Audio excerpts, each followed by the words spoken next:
Hey there everyone, this is Zach here. So in the first part of this series, we explored some of the very first world records ever set on Toad's Factory. These range from the very first run we could actually watch to the very first ever 1 minute and 52 second time set on the track. These runs started out trying to navigate around the track as best as any Week 1 player could do, to experimenting with and adding lots of strategies that are used even to this day.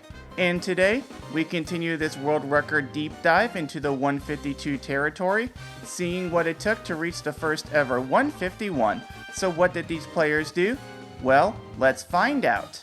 Just like I said last video, you'll see a mixture of footage that I recorded myself using the software Auto Time Trial Recorder, and whatever footage exists on YouTube if I couldn't find the data for the run. Now when we left off, we saw that the first ever 152 on Toad's Factory was achieved on September 21st, 2008 by Alvin, using techniques such as slowing down Freddy Stomper's lap 1, going for 2 mini turbos on this turn, dragging out his mini turbo for this conveyor belt, using the mushroom over the pond, and other things such as pulling down in the air and doing a mixture of delayed drifting and 08 drifting, he was able to set this awesome run. Using these same strategies, another player named Brendan set a 152.715 on October 12th, a few weeks after the sub was set. Now there isn't anything he introduced to the track at this stage, though just like Shuto's 122, he was able to pull off a slip drift on lap 2. And also apparently this person's name is Shuto and not Sayuto. I saw this particular name on the World Records page and just assumed that it was pronounced something close to that. But when you translate their main name into Google, it comes out as Shuto instead, so yeah, I butchered another name last video. As I said in my last video, I'd explain what a slip drift is this time. When referring to a slip drift, there are two things it can be. One is when you release a mini turbo and start a new drift almost instantaneously. The other is when you start a drift without hopping. The first definition is the one that's being referred to here. You can also refer to this kind of slip drifting as a chain drift. There are several ways to trigger a chain drift. The most common way is to release the mini turbo, wheelie, and then start a new drift in rapid succession. However, back then, this strategy with a wheelie wasn't known yet, but like I said, there are several ways to trigger one. Some surfaces allow chain drifts to work more easily, such as ones that bend a bit inward like this one on Toad's Factory. Thus, as long as you hop quick enough, you can get a chain drift without a wheelie. This doesn't always work on this turn, but for the most part, it does if you know what you're doing. In addition, your bike also needs to be leaned inward enough. If it isn't, then it won't work. For example here, I start turning to the left, then I turn to the right, and then right before I let go of the drift, I end up turning to the left again. However, I was only turning left for a few frames, thus my bike wasn't leaned in enough, and I did not get the slip out as a result. So on Toad's Factory, you can also fail the chain drift because you didn't hold right for long enough, even with a wheelie. So because the wheelie chain drift method wasn't known, your best bet was to hop really quickly. The reason the wheelie method is more consistent is because the wheelie gives you more frames in which you can hop, such as right here where I re-hopped several frames after I let go of the first drift. Meanwhile, with the no wheelie method on Toad's Factory, you have to re-hop quickly to get the slip out, usually within 2 frames after letting go of the drift. So this, as well as the fact you need to be angled inward enough, is why you see many players early on struggle with this technique. You have to release the first mini turbo, have to be in that non-drifting state the next frame, and then within 2 frames later, press drift again. And like I said, sometimes it just doesn't work, even if you do everything correctly. There are more factors involved with chain drifts, but these are the main ones that affect Toad's Factory on the Flame Runner. There's one more thing I want to explain as well that this run, as well as several other runs before this, have been doing that I didn't mention in my last video. When you pull down in the air, this causes your vehicle to do so as well. Thus, you are a lot more likely to land on the ground on your front tire. With how Nintendo coded landing from these jumps, you're prone to bouncing as soon as you get on the ground if you land on a nosedive. We saw this in Frank's 153.420 for example. This bouncing is bad because you're still accelerating from a trick boost when you get on the ground. Since you bounce immediately, you don't get up to full speed with that boost until you land back on the ground. To minimize this from happening when aiming for a nosedive, what players do is right before they land on the ground, they'll pull back from this nosedive in some way, as shown in this example by the arrow. This will cause them to not land as harshly on the front tire, decreasing the chance a bounce will occur.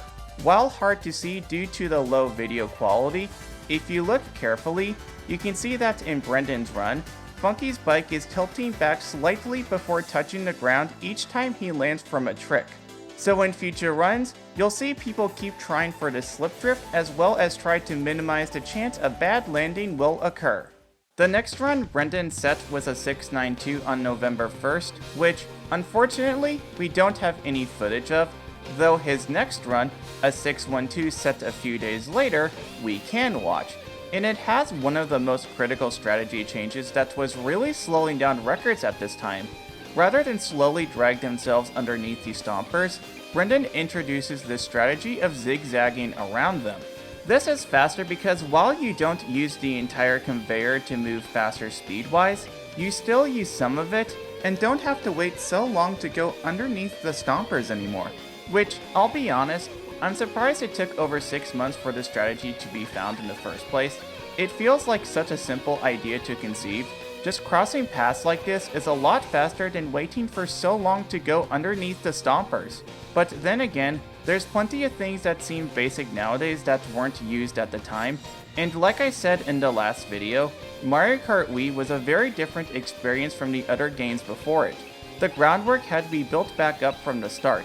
Plus, this was 2008, getting ideas going wasn't as feasible. So for now, we're just glad that someone finally used this strategy in a run. Now a few weeks later, on December 16th, we have yet another player that joined the world record scene. Their name is Vayu, and they were able to beat Brendan's run with a 5.26. So with Vayu's run, right away, we see that he does something that's pretty strange, and that's that he goes back to the old strategy of going underneath the stompers. Despite this being slower, he still did it anyways. Most likely though, he either wasn't consistent at the new strategy, or possibly just didn't know about it. Again, 2008, harder to get information spread. I also noticed that Vayu's run had a bad double mini turbo all 3 laps, either taking the exit of the turn very wide and or taking a while to release the first mini turbo. So why did Vayu beat Brendan then? Well, there are some things that were better than Brendan's run. For example, Vayu's pond cuts were very low to the water all 3 laps. Meanwhile, Brendan's pond cut was decent lap 1, landing a bit late from getting a bit more air, was good lap 2, but very high on lap 3. Vayu may have also gotten better chains in the crate section, as well as the chain here on the first conveyor belt laps 2 and 3, which that particular chain I forgot to bring up in my last video.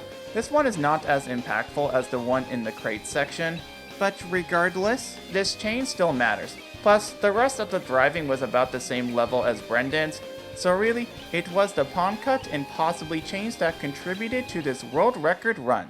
Later that day, Brendan was able to take the record back with a 152.447. Yeah, expect to hear his name a lot more. So he re-implemented the stomper evasion, getting the slip laps 1 and 2, good pond cuts on those same laps, though he misses the slip lap 3, and his pond cut was kinda high as well, and overall, still had solid driving for this time.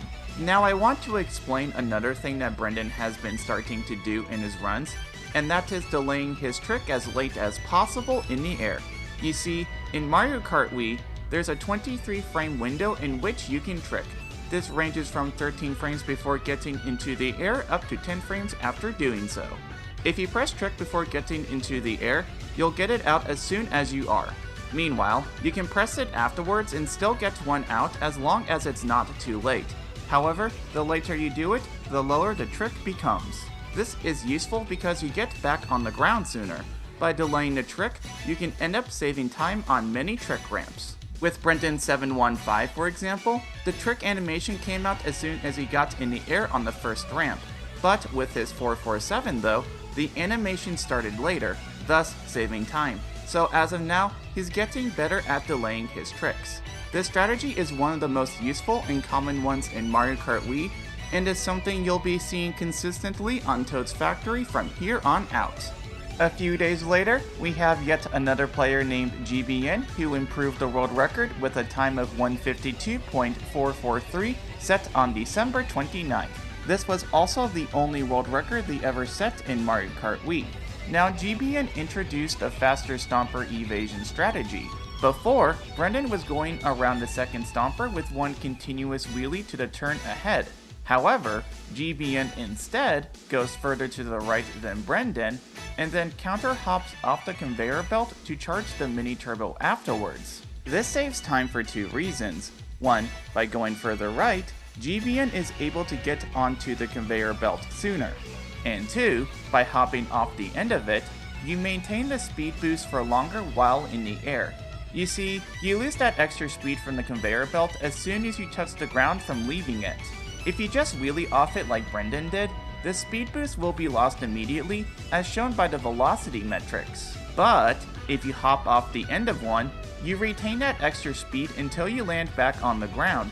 This works on any area you hop off that goes forward, such as here where GBN goes around the second stomper. Brendan also did this as well. Conversely, the opposite relation also exists if you go backwards. So if you hop off these conveyor belts, you maintain that lower speed until you land back on the ground.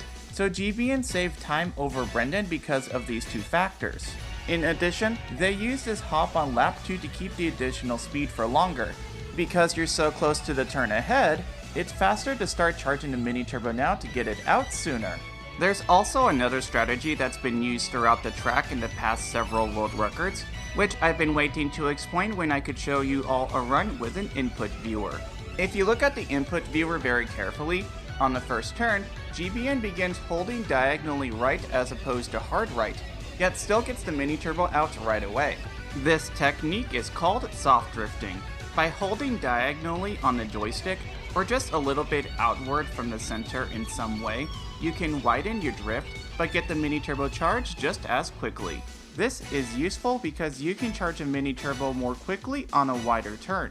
Meanwhile, if you hold the opposite direction to charge it, which you need to do otherwise here if you didn't soft drift, it slows down the rate at which you can charge the mini turbo.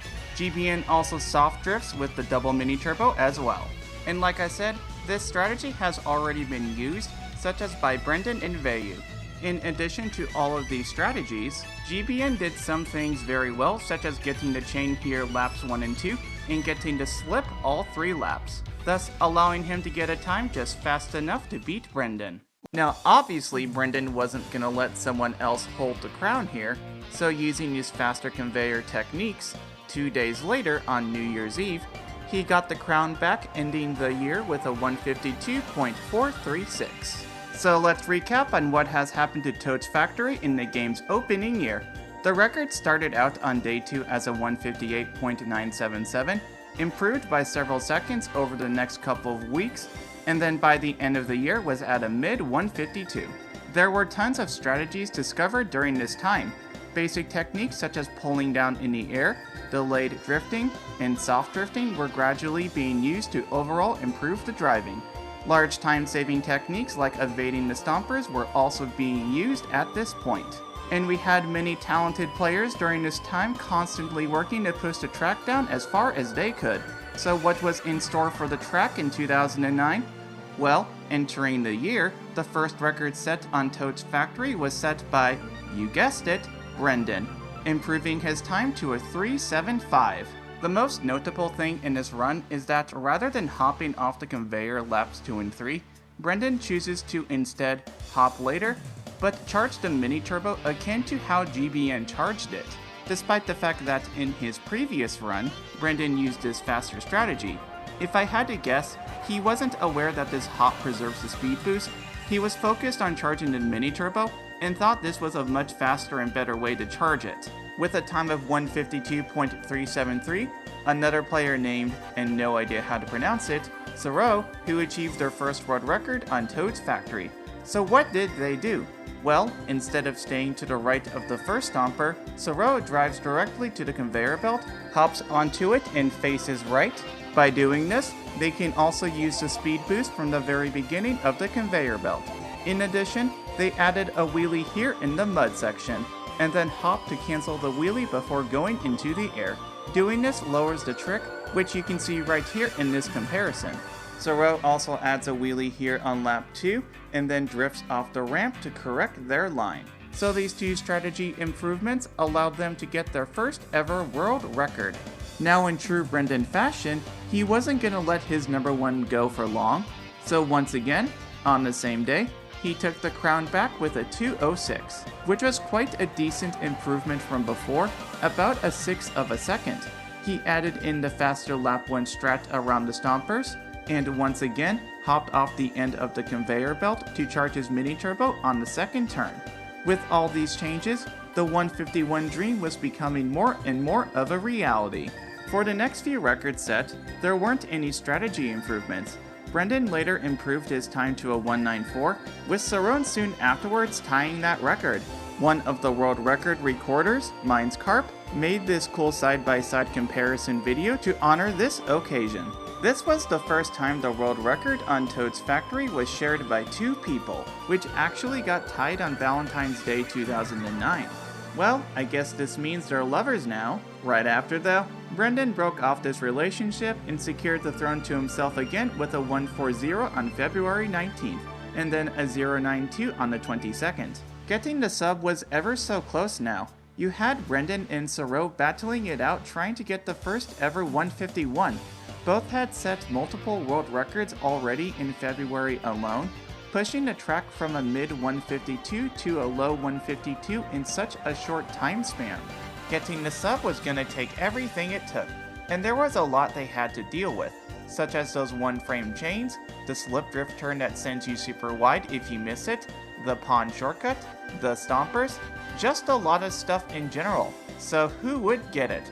Brendan, Soro, or someone else even? And the winner is, with a time of 1 minute, 51 seconds, and 957 milliseconds, set on February 24th, 2009, we have that it is Brendan. Now because this track just likes having new strategies show up all the time, there was yet again one that was being used on the first conveyor belt. And yes, more strategies will be found there in the future. So what was found to be faster this time? Well, rather than going right, left, right around the stompers, Brendan went left, right, left. By going to the left here, Brendan was able to enter the stompers with a full speed wheelie, keeping it in addition to the speed boost with the conveyor belt, and then just go the opposite way around the stompers. With his 151, Brendan was able to get all good nosedive landings, 3 out of 3 slips, great pond cuts on laps 1 and 3, and he took every turn pretty tight. The only big errors I saw in terms of driving was that his pond cut lap 2 was kinda high, and he messed up the re-hop here, failing to get the wheelie out, which messed him up for the turn ahead. Other than that, watching this run, it's really impressive seeing how strong he was at this track. So to Brendan, congratulations on hitting the first ever 151. And for now, that's where this chapter ends. Toad's Factory has come along so much in these past few months. Since the first 152 that was hit, these players have introduced the Stomper dodges, a faster mini turbo strat on this turn, soft drifting, wheeling in the mud, and a better way of tricking off the last ramp. So what will the future of the track look like? Well, you'll have to wait for the next part to find out. If you want to watch it as soon as it comes out, be sure to subscribe to this channel and give this video a like if you enjoyed part 2. If you're interested, follow me on Twitter and Twitch, links in the description. Thank you so much for watching everyone and have a fantastic day.